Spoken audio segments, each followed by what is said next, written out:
Good day friends, and welcome to another short video in our series on core skills for project managers and engineers. And in this video, we're going to be touching on the topic of coaching. Now, we are all familiar with this concept in the context of sports, where the coach helps the individual or the team grow and realize their goals. But over the past few years, this concept has now spilled over into the business world, and it is now an accepted engagement and leadership practice. So let's get stuck in it on what it is, why it's important, and how do you do it. So what is coaching? Well, coaching is not mentoring, nor is it counseling, nor is it consulting. When we refer to the TAPS model, coaching is differentiated from these other forms of engagement by virtue of the fact that it focuses more on asking than telling, and it is more solution than problem oriented. So coaching is a process, it is a learning process where the coach helps the coachee, the individual, become more mindful, more aware of the challenges or choices or decisions that need to be taken in order to improve performance or realize a specific goal. The coach therefore follows the lead of the individual, and it is therefore a form of dialogue. It is engagement and inquiry at its heart. It is therefore not telling nor teaching, but it is inquiring and listening. So why is coaching so important these days? Well, first and foremost, coaching inspires, it motivates, and it empowers. A Gallup study showed that more than 80% of American employees are not inspired by their line managers. And research also shows that motivated employees are 32% more committed to the task and 46% more satisfied at the end of the day. Secondly, coaching is important because it increases engagement. Why? Because now the individual and the coach need to spend regular time together. It increases contact time.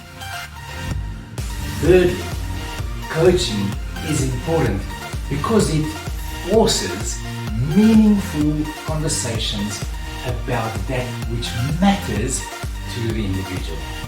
Because the coach follows the lead of the coachee therefore drives his agenda. In other words, that which is important to him or her.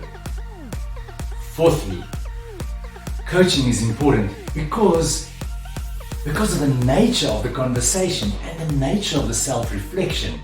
It helps the individual overcome his or her self-imposed limitations by reflecting on their own thinking and their own reasoning. And lastly, coaching is important because it shows that you care.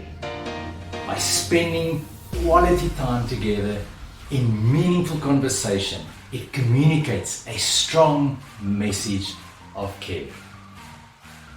So how do you become a coach or a better coach? Well, disclaimer, it sounds easier than it really is, and it's quite difficult in practice. But for those of you who are brave enough to engage upon this wonderful technique, the first tip is always ask more and tell less. Don't fall into the advice trap.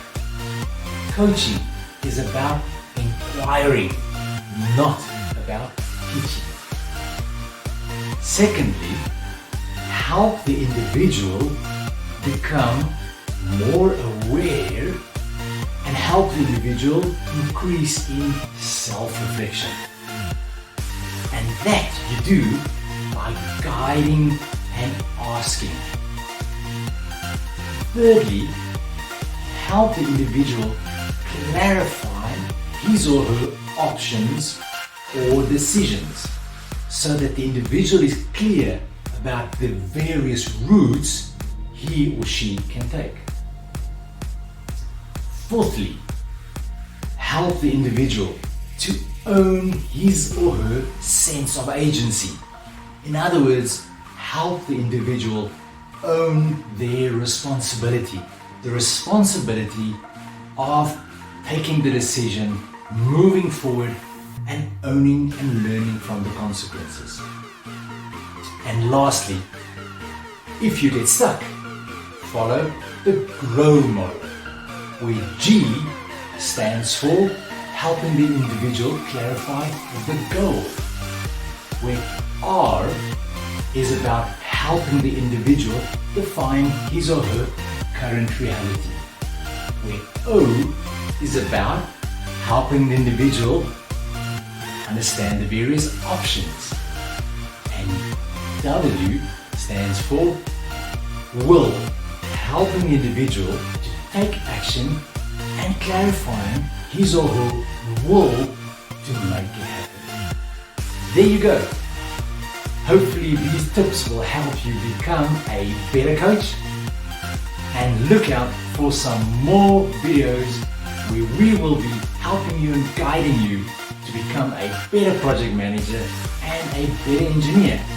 We'll see you again. Cheers.